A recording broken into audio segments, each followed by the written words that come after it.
Our next official scheduled check-in was November 27th at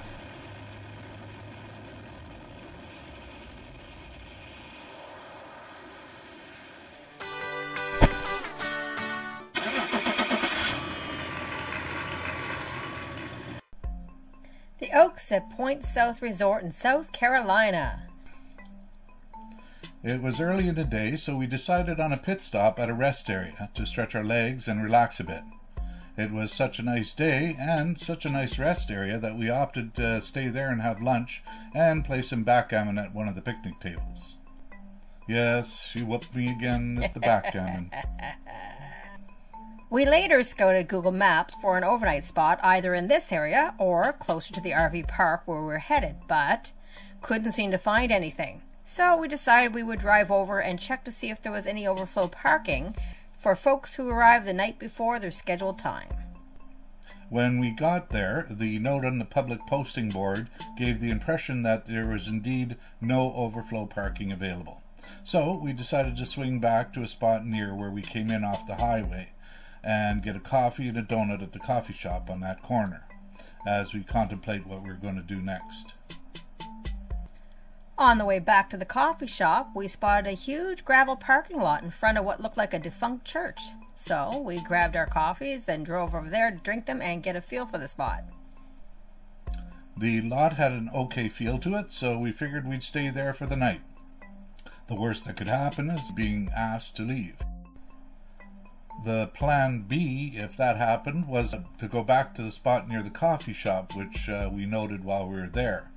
It would likely have been okay for a plan B if we needed it. In the morning, we drove over to the Oaks at Point South and checked into our spot. I noticed a sign at the front desk mentioning a potluck Thanksgiving dinner taking place tomorrow, so we decided we would attend and bring a bunch of my cat's meow fudge as our dessert offering. We parked the RV in our spot, and you guessed it, we went for a nice long walk. This is an interesting RV park. They have a huge chunk of land where the RVs are and another piece of property situated next to a wooded area that has a decent-sized lake in the middle of it. The lake is surrounded by a walking path all the way around it. When we got back, Kat decided to lay down for a short rest, so I took a walk down to the park in the wooded area to fly the drone.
The next afternoon, after going for yet another walk, we showed up at the clubhouse with Kat's amazing Cat's Meow Fudge in hand and joined a good-sized group of other campers for a great Thanksgiving potluck dinner.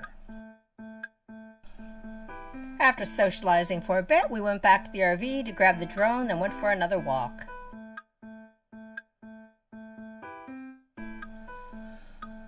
We tried out the follow me feature with the drone to see how that would turn out.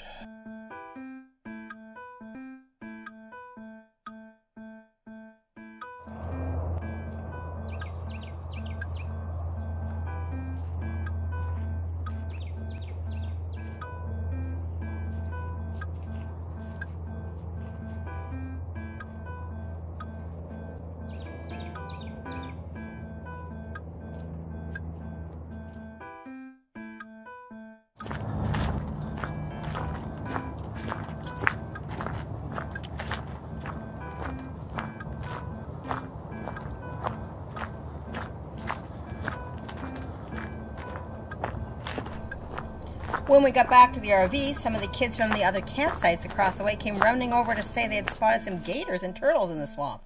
So we went to have a look. We only end up catching a glimpse of the turtles. No gators.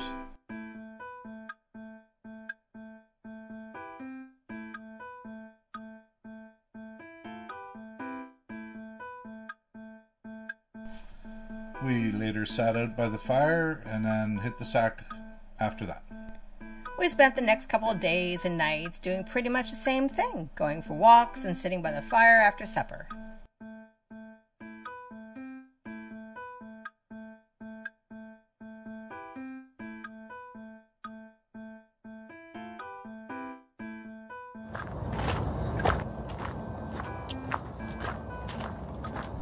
Ken noticed a sale on a convection microwave, which was the exact same model as the one we had in the RV, which is no longer working. So we ordered it and had Amazon ship it to the resort we were headed to on the 1st. That next site is another booking through the Thousand Trails. It's a resort that sits on an old plantation which is surrounded by a few other plantations in that area. It's also located not far from a place to see in our next exciting video. Ciao for now.